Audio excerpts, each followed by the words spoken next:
Alrighty. Good morning, everybody. Welcome to First Things First, the news of the day in the cybersecurity industry, brought to you by Simply Cyber. I am super pumped. Today is December 22nd, and we are going to be ripping through today's top cybersecurity headlines. I'll be giving you my reflection and analysis on that. So if that's what you're into, welcome to the party. We're going to have a good time today, as usual.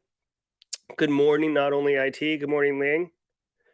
Cybersecurity Central, always pleasure. I enjoy that sun emoji.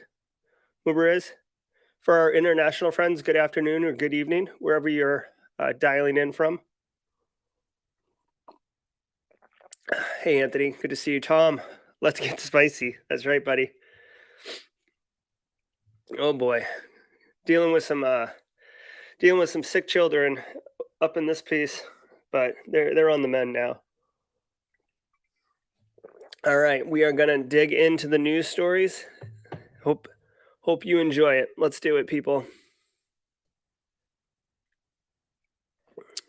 All right, here we go. And if you're new here, we listen to the cybersecurity headlines. You can find it at cisoseries.com. That's who's driving our party this morning. Got to get this coffee flowing. From the CISO series, it's Cybersecurity Headlines. It's Wednesday, December 22nd, 2021. On Tuesday, Homeland Security Secretary Alejandro Mayorkas announced that DHS would broaden its new bug bounty program to incorporate vulnerabilities in its networks caused by the widely used Log4j software. Mayorkas stated, quote, "In partnership with vetted hackers, the federal government will continue to secure nationwide systems and increase shared cyber resilience," end quote. While DHS officials have seen no signs of threat actors using Log4j to breach federal systems, the agency continues to warn of potential widespread attacks that could exploit the flaw. All right, so this is really great. It's nice, the Hack DHS program has been in place for a little while. It's a bug bounty vulnerability disclosure program. So it's great. It's basically allows the Department of Homeland Security / federal government as it expands to be able to scale up the amount of security researchers who are looking for bugs inside of U.S. federal IT systems, which is fantastic because the U.S. government moves slowly, and getting talent can be challenging because they can't pay as well as the private sector. It's good to see that they've included Log4j. Log4j, we all know at this point, is quite the vulnerability du jour. I do find it interesting that we talked a couple days already about this, that CISA has already required federal systems to be not vulnerable, or basically patch their Log4j instances by Friday this week, which we all know is outrageously unrealistic. So I don't know if there's going to be any kind of sanction around not complying with that, or if it's more of a just a way to kickstart people into moving it. But we're good. It's good to see here. What's interesting is they said they haven't seen any major attack yet. And Alyssa Miller on Twitter actually posited this last night, and I was thinking about it. This thing was all hands on deck. This is super easy to exploit. Nasty business. You can get deep into a system. You can run code, and we haven't heard anything. Now, what does that mean? Does that mean that attackers have attacked and they're keeping quiet because they're more nation state threat actors? Does that mean that exploitation is easy, but getting privilege escalation and actually doing something once you get exploitation is difficult? I'm not really sure. It's interesting to follow, but this is most certainly the talk of the town. Log4j. So if you're not familiar with Log4j yet, there is a ton of material out there already on the internet. This thing just dropped last week. So get familiar with it, because it's definitely going to be not only around for a while, but something that people will be talking about. I can imagine, DEF CON Black Hat this summer having Log4j related talks and stuff like that. Tech companies agree to protect data on undersea cable.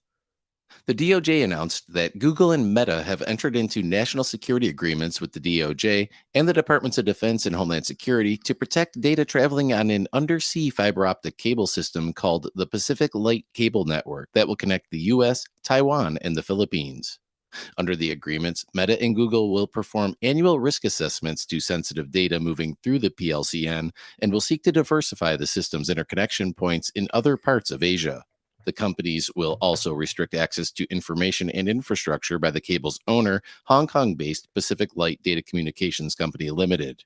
The DOJ said, quote, "These agreements enable Google and Meta to take advantage of critical additional cable capacity while protecting U.S. persons' privacy and security through terms that reflect the current threat environment," end quote.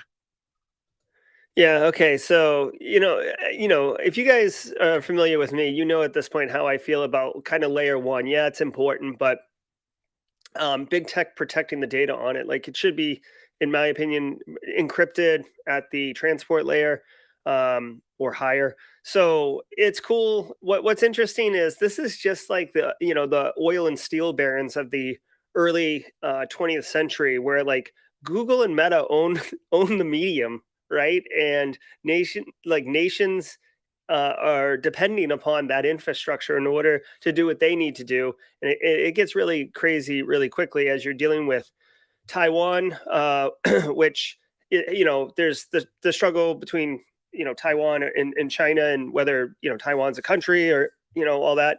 And the data, these data pipes dropping into these other, foreign countries. So I don't know when they say protect. I imagine they're talking about the breach of confidentiality, integrity, tampering, not so much like a an anchor dropping on it and cutting the cable. Although we do hear about that from time to time when there's an outage because of fiber getting cut that's under the water. So I guess all I'm taking away from this is that the big tech companies are looking to bolster and strengthen those kind of undersea cables as we continue as a society to become all interconnected and interrelated. Okay. Good morning, Rand. Good morning, Keith. Always good to see you up in here. U.S. returns Kim, good to see you. $154 million stolen by Sony employee. The U.S. Justice Department has taken legal action to seize and return over $154 million stolen from a Sony subsidiary in an insider attack.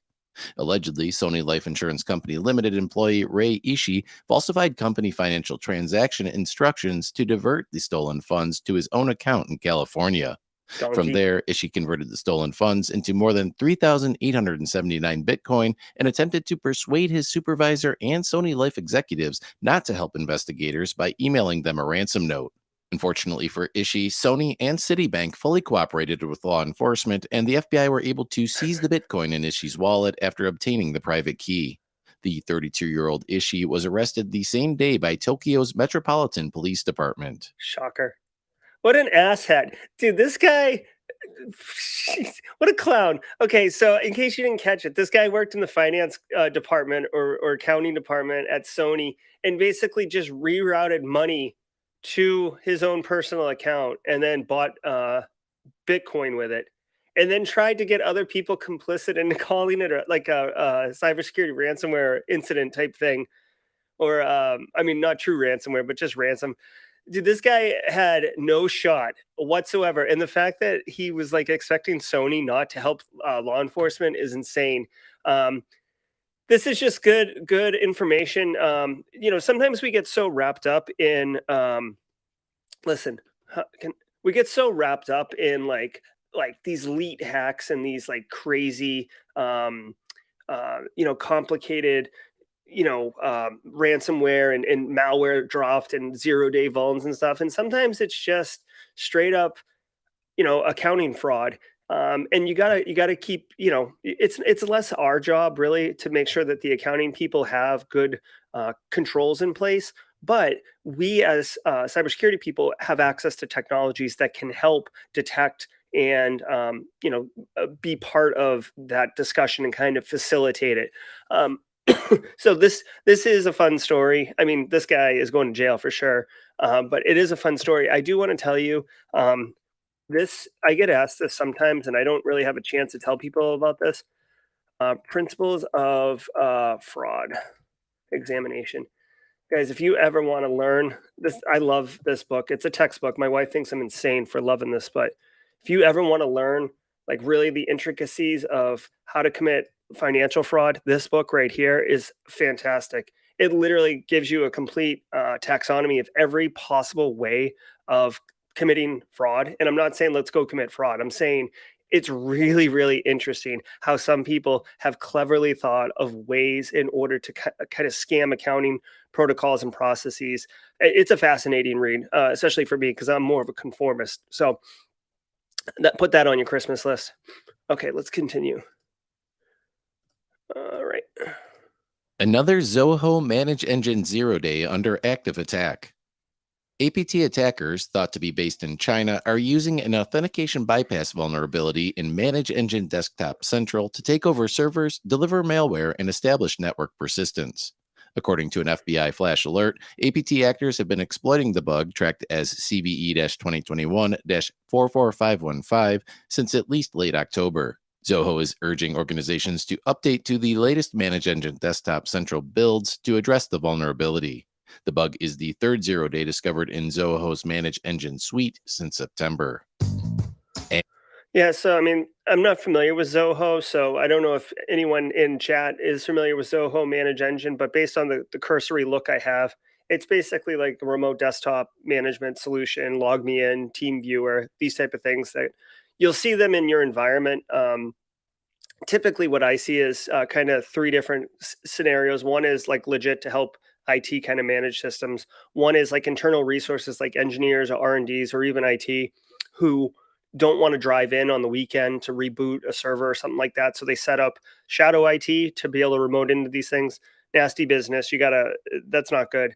And then the third one is vendors who, they drop some type of custom solution, appliance, whatever, HVAC system onto your network and they will remotely manage it because they're either the only ones qualified or they'll actually work it into the contract where like you're not allowed to work on it. Like you see this in healthcare all the time, like Siemens, GE, those type of Philips, those type of vendors. They say like, oh, this is a certified piece of equipment.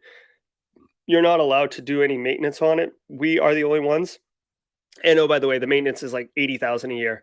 And we'll come and go as we please through these things. So that's what this sounds like. The fact that it has a zero day that allows people to just remote in is a bit concerning. So again, if you've got this in your environment, you sure as crap should definitely be taking advisement and getting it patched, possibly shutting it down on your perimeter until it can be repaired. I don't know if this is like TeamViewer where it like beacons out to a central management console, but you got to be careful. And now a word for data breach settlement. Desjardins Group, which is Canada's largest credit union and one of the world's largest banks, is prepared to pay $155 million to settle a class action lawsuit filed over a long-running data breach. A joint investigation launched in July 2019 by the Office of the Privacy Commissioner of Canada and its local equivalent in Quebec found that a malicious Desjardins employee had siphoned the personal information of nearly 10 million current and former customers over a period of 26 months. Data compromised in the incident includes names, dates of birth, residential addresses, social insurance numbers, email addresses, phone numbers, and transaction histories. Under the terms of the settlement, those who were impacted by the breach can claim anywhere between 90 and 1,000 Canadian dollars. Russian hackers. Interesting. So, a couple things here. One, insider threat. So you got to look for this. We talk with Charles Finfrock on the show on Simply Cyber quite a bit about this type of stuff. Interesting. Another interesting thing that is kind of new to me based on the cases I've heard. This dude did it over 26 months. Usually, it's more of a smash and grab kind of thing. I don't know how they caught him over a 26-month period. My suspicion is he started doing it little by little, and maybe he was selling and got a little taste for the life and then went buck wild near the end. Most people who commit fraud or steal, whether it's data or cash or anything, and you'll find this in that Principles of Fraud Accounting book, they get caught when they get greedy. That's how most people get caught. They get caught because they take too big a chunk out of the till, and that's what happens. So, you know what I hate about class action lawsuits? Yeah, 155 million sounds good. 10 million people affected, right? So that's $15 a person. But we got to pay the lawyers, right? So the lawyers are probably going to get like 20, 30 million. So now it's like $8 a person. Like lawsuit, class action lawsuits always bother me because it's like the actual victims don't get reprisal, the lawyers do. But anyways, the good news is data breaches are real, and there's penalties.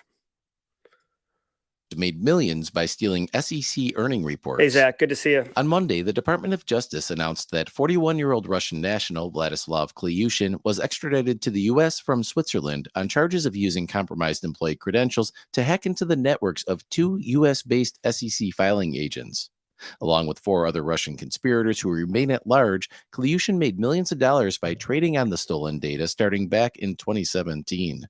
3 of the 5 Russians involved worked for M13, a Moscow-based IT company which provides penetration testing services and red team engagements. Klyushin faces a maximum penalty of 5 years in prison, 3 years of supervised release, and a $250,000 fine for accessing the computers without authorization, wire fraud, and securities fraud. Okay, a couple of things. One, I'm going to be aging myself here, so people like Tom, maybe Keith, maybe Zach in the crowd. This is basically. Do you remember the movie Trading Places with Eddie Murphy and Dan Aykroyd? Getting early access to SEC filing reports and making stock decisions based on those or investment decisions on those is illegal. It is also the premise of the Trading Places movie, or the subplot. The main plot was switching the places of these two guys, but. Interesting attack, very savvy, right? It's no who's going to look if a certain person gets compromised over here, because it's not the immediate impact is getting the money, it's actually getting access to reports and then using that data in a way that makes sense. So a couple of things I want to point out here. One, we talk about protecting data, right? We're information security people, right? We protect the information. And this is a great example of information that really, really warrants confidentiality, strictest confidentiality. My immediate thought that came to mind is like, shame on these 2 companies for not having multi-factor authentication, because if you get my network creds, you still should have to have multi-factor. So I don't quite understand how the attackers got through multi-factor. They didn't go into that in the story, but it didn't sound like they had multi-factor. So enable MFA. Your password's terrible. All right. So good news is they caught this guy, or at least they're aware of it, and we're aware of it as professionals. So we can use it as a use case on why we protect information. Scam network rakes in $80 million per month. Security researchers at Group IB claim that a sophisticated phishing campaign which targeted 10 million victims in over 90 countries, including the US, Canada, South Korea, and Italy, has pulled in an estimated $80 million per month. The campaign includes fake surveys and giveaways from 120 popular brands and leverages digital marketing methods, including contextual advertising, advertising on legal and rogue websites, SMS, mailouts, and pop-up notifications to generate leads. The ads contain links to a survey on a lookalike domain, which prompts the victim to provide personal data, including credit card information, in order to receive a prize. Garrett? Damn, that's a bit of a long play for getting someone's financial information. But you know what? $80 million a month is a tad more than what I'm bringing home. I don't know if anyone in chat is bringing home more than 80 million a month, but um, I guess the results speak for themselves. So, classic phishing. I guess it's important to expand your awareness for yourself and for the people that you're educating to know that phishing isn't just about credential harvesting, and it's not just about dropping malware on your machine. Sometimes it's just, again, straight fraud.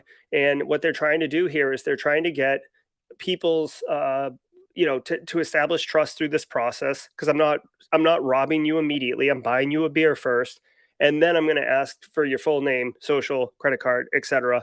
after you feel like I'm a legitimate source, and then I'm going to just either steal your data or sell it on the dark web. So educate your users. Metal detectors can be remotely manipulated. Two widely used walkthrough metal detectors made by US-based manufacturer Garrett, which are used in security-critical environments such as sports venues, airports, banks, and courthouses, are vulnerable to numerous remotely exploitable flaws that could severely impair their functionality. Security researchers at Cisco Talos discovered 9 such vulnerabilities on the Garrett IC module version 5.0, which is the component that provides network connectivity to Garrett's PD6500i and MZ6100 detectors. The vendor fixed the issues on December 13th and urges customers to upgrade their IC module CMA software to the latest available version.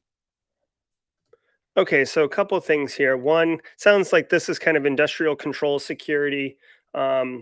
It's interesting that the metal detector can be remotely manipulated. However, the machine has to be plugged into the network, it sounds like, in order to be attacked. Essentially, it sounds like, it's kind of the same issue as like IoT devices, industrial control devices. It's not really built with security in mind. Cisco Talos, by the way, they do excellent work. If you're interested in like finding a group that is really good at like cybersecurity research and publishing findings, Cisco Talos, check that out. This is fine. It's a good use case because a lot of people know what a metal detector is and stuff like that. I could see this being, the extent of this being brought into like a Mission Impossible movie at best, but I'm not really sure how this is not Log4j. People are not losing their mind about the metal detector being remotely manipulated, because not only would you have to not only would you have to attack it successfully, right? But then you'd have to like time it for like the whole point is for it not to detect metal. So then I've got to be walking through it with metal, and you've got to be aware of what I'm doing and how I'm doing it. It's a cool piece of research. I don't see it as a big deal, at least from my perspective. And that does it for today's cybersecurity headlines. All right, so that does it for cybersecurity headlines today. I do want to point out a couple things. One, tomorrow afternoon at 4:30 Eastern time on the Simply Cyber channel, which if you're watching this on YouTube, you know exactly what it is. I'm having my 4:30 live stream. Our guest tomorrow will be Philip Wiley. Hopefully, you guys all know him. He's author, security